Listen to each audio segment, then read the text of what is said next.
Here are your choices: Neil Callaway, Mike Bobo, Brian Schottenheimer, Jim Chaney, James Coley, and then Todd Monken. We're going to rank them slowly here and quickly, but not taking forever. Again, Callaway, Bobo, Schottenheimer, Chaney, Coley, Monken. We're going to go bottom to the top, and I'll start. The worst coordinator of the modern century of Georgia football is Brian Schottenheimer. I don't feel like I need to explain that. I can, but I'll go to Matt next. Who's your worst?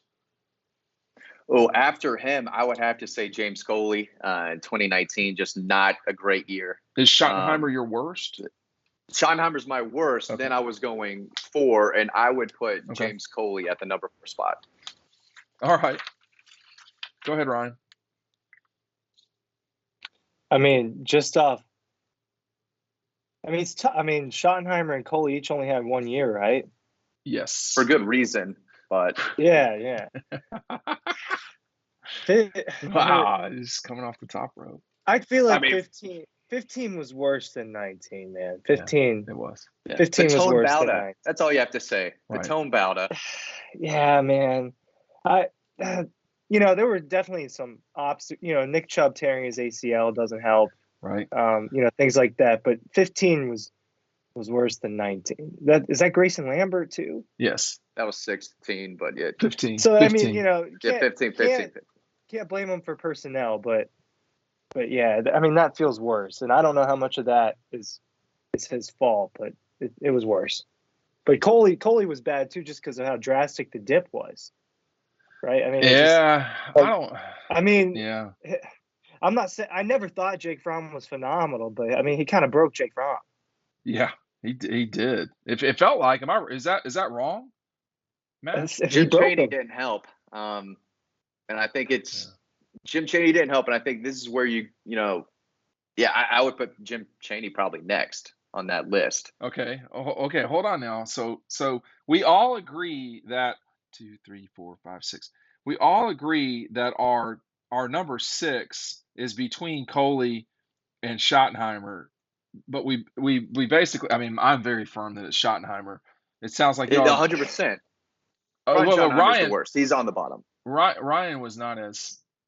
I'm not as certain, just because I think that sometimes you can't control certain circumstances, but 15 was a worse season. It just was. There's no question about that. All right, so we got. Go ahead. I was going to say his efforts on the recruiting trail too, I think, should go into that. I mean, very quickly, go. No part of that aspect, and the whole Trevor Lawrence debacle and all that. We could talk about that in a whole nother video, but Schottenheimer worst, and then I would say James Coley, and then Jim Chaney, going bottom up. Okay, you're going to go Chaney as your 4. So I would not have Chaney as my 4. I would have Neil Callaway as my 4. Yeah. And I'll explain why. I get it. Yeah. Well, Neil really wasn't necessarily the offensive coordinator. It was Mark.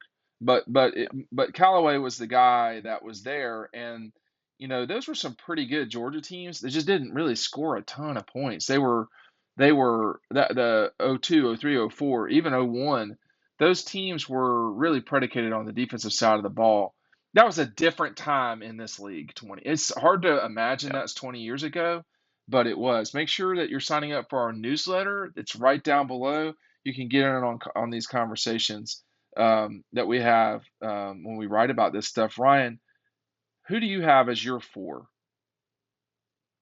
Oh, I can't speak too much on the Callaway thing because I was a toddler, so I don't remember. Those are DJ Shockley teams, right? And before, yes. And before. I didn't watch that live. I've obviously seen clips, but so it's hard for me to rank him. Mm-hmm. I probably just off history put Chaney over him. Okay.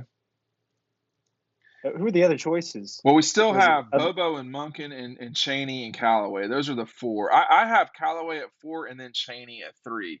And the reason that would probably be what I'd go. Matt, you have those reversed. Yeah.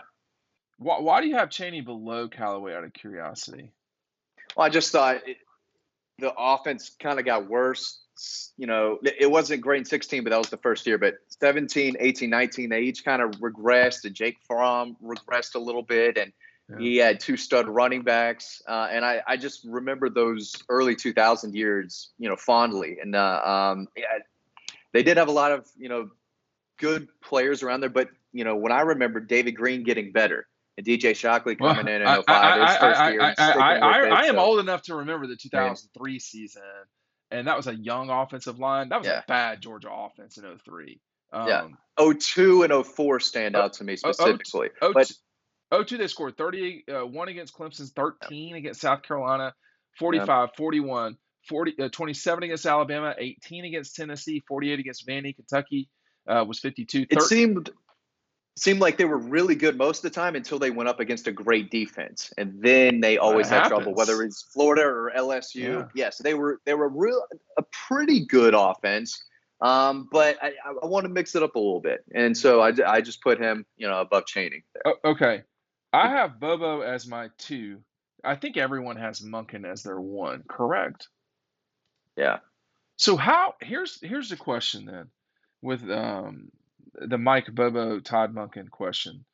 Would Mike have to win 2 national championships at Georgia to pass Todd Monken, or could I mean, because I don't think that's out of the question.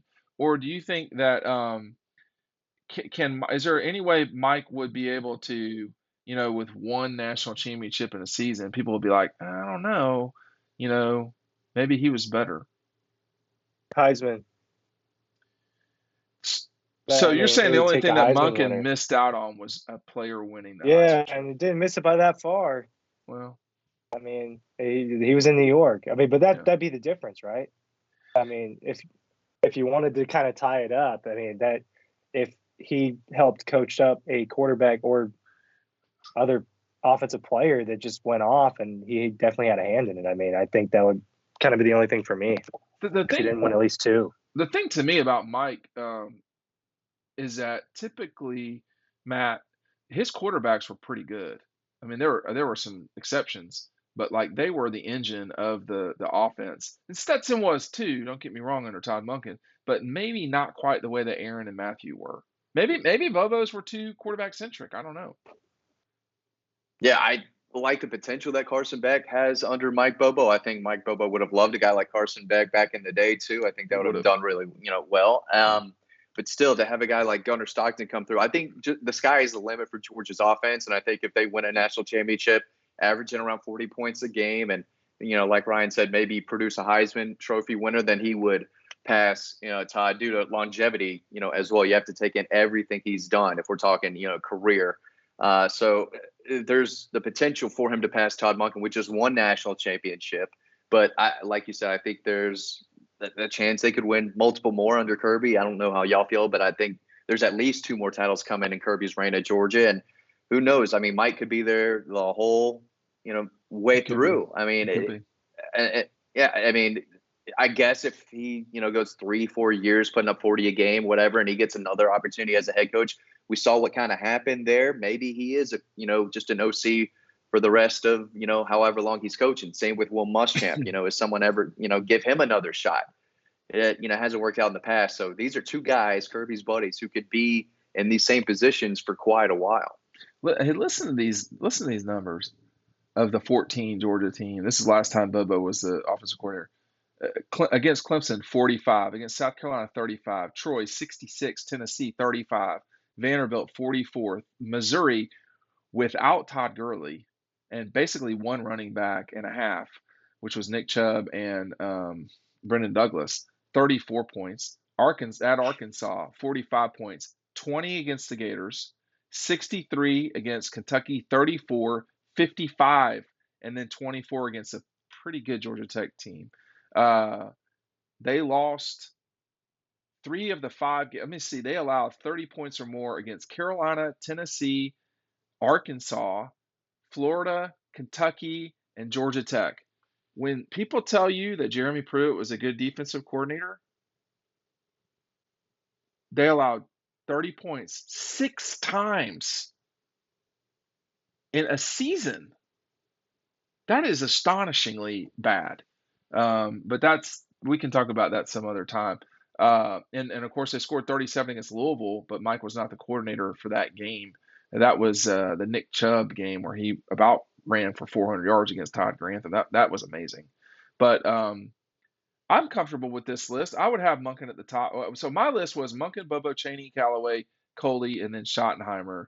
And I think Ryan's was similar to the slash the same. It's pretty much the same. Yeah, it was pretty much the same. I think you had to put Coley over Schottenheimer. Oh, I think so too. But Brian Schottenheimer put Georgia backwards to the degree that, I mean, they could have signed Trevor Lawrence. I don't think that they would have, but he hurt them there. I mean, I don't know what else to say about it. Go ahead, Matt. Very, very quickly. Very quickly. Oh, no, you're on mute somehow. You've muted yourself. Go ahead. And my kid was crying earlier. These kids. No, these kids. They had 0% chance. 0% chance with Trevor Lawrence, with Brian Schottenheimer there. Kirby did an excellent job of just getting into that final ball two game. Exactly. Because Georgia was so far behind. That was really bad. That was bad. Really bad. Thank you, Brian Schottenheimer. Good luck with the Dallas Cowboys.